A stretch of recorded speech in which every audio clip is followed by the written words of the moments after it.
ತಾರೀಕು ಸ್ವತಂತ್ರ ದಿನಾಚರಣೆ. ನಾನು ಅವತ್ತು ಬಾವುಟ ಏರಿಸಿ ಒಂದು 11 ಕಾಲ್ಗೆ ನನಗೆ ಮೆಸೇಜ್ ಬಂತು, ಈ ಥರ ಹನ್ನೊಂದರಲ್ಲಿ 3 ಜನಕ್ಕೆ ಎನ್ಕೌಂಟರ್ ಆಗಿದೆ ಅಂದಮೇಲೆ ನಾನು ಏನಾಯಿತು ಅಂತ ವಿಚಾರಿಸ್ಕೊಂಡು ನೇರವಾಗಿ ಮೈಸೂರಿಗೆ ಹೋಗಿ ಅಲ್ಲಿ ಕೆಲವೆಲ್ಲ ತಿಳ್ಕೊಂಡಾಗ ಅಲ್ಲಿ ಕೇಳಿದಾಗ ನಾನು ಹೇಳಿದೆ. ಅದಾದಮೇಲೆ ನಾನು ರಾಣಾದಲ್ಲಿ ಇನ್ನೊಬ್ಬನು ತಪ್ಪಿಸ್ಕೊಂಡ್ರೂ ಅಲ್ಲಿದ್ದ, ಅವನ್ನೂ ವಿಚಾರಿಸ್ತಿ. ಆಗ ಹೇಳಿದೆ, ಅವನೊಂಥರ ಹೇಳಿಕೆ ಕೊಡ್ತಾನೆ, ಇವನೊಂಥರ ಹೇಳಿಕೆ ಕೊಡ್ತಾನೆ, ಇವರಿಬ್ಬರದ್ದು ನಂಬಕ್ಕಾಗಲ್ಲ. ನಾವು ನ್ಯಾಯಾಂಗ ವಿಚಾರಣೆಗೆ ಒಳಪಡಿಸ್ತೀವಿ, ಅಲ್ಲಿ ಸತ್ಯಾಸತ್ಯತೆ ಬಂದಮೇಲೆ ಅದಾದ್ಮೇಲೆ ಏನು ಕ್ರಮ ತಗೋಬೇಕು ತಕ್ಕೊಳ್ತೀವಿ ಅನ್ನೋ ಮಾತನ್ನು ಹೇಳಿದ್ದೀನಿ ನಾನು. ಹಾಗಂದ್ಬಿಟ್ಟಿಗೆ ಇಬ್ಬರೂ ಅಲ್ಲಿ ಹೇಳಿಕೆನೂ ಅದೇ ರೀತಿ ಬಂದದ್ದು.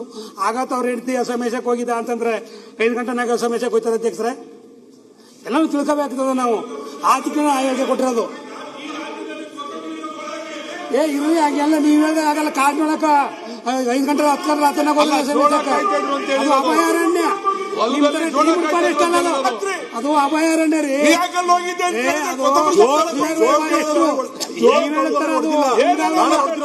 ಹಂಗಾಗಿ ಹೇಳಿಕೆ ಕೊಟ್ಟೇವಿನ ಇದು ಫಾರೆಸ್ಟ್ನವ್ರು ಹೇಳೋದು ಸರಿ ಇಲ್ಲ, ಇವ್ರು ಸರಿ ಅಂತ ಹೇಳಿಲ್ಲ. ಬಟ್ ಅವರು ಅವ್ರ ಹೇಳಿಕೆನೂ ನಾನು ಒಪ್ಕೊಂಡಿಲ್ಲ, ಇವ್ರ ಹೇಳಿಕೆ ನಂಬ್ಕೊಂಡಿಲ್ಲ. ಬಟ್ ಏನ ಅಂತಂದ್ರೆ ಮತ್ತು ನ್ಯಾಯಾಂಗಕ್ಕೆ ಕೊಟ್ಟಿದ್ದೀವಿ, ತೀರ್ಮಾನ ಆಗಲಿ, ಅಂದಮೇಲೆ ಯಾವಾಗ ಆಗ್ತದ ಮೇಲೆ ಅದ್ರ ಮೇಲೆ ಆಕ್ಷನ್ ತಗೊಳ್ಳೋದು ಆಗ್ತದೆ.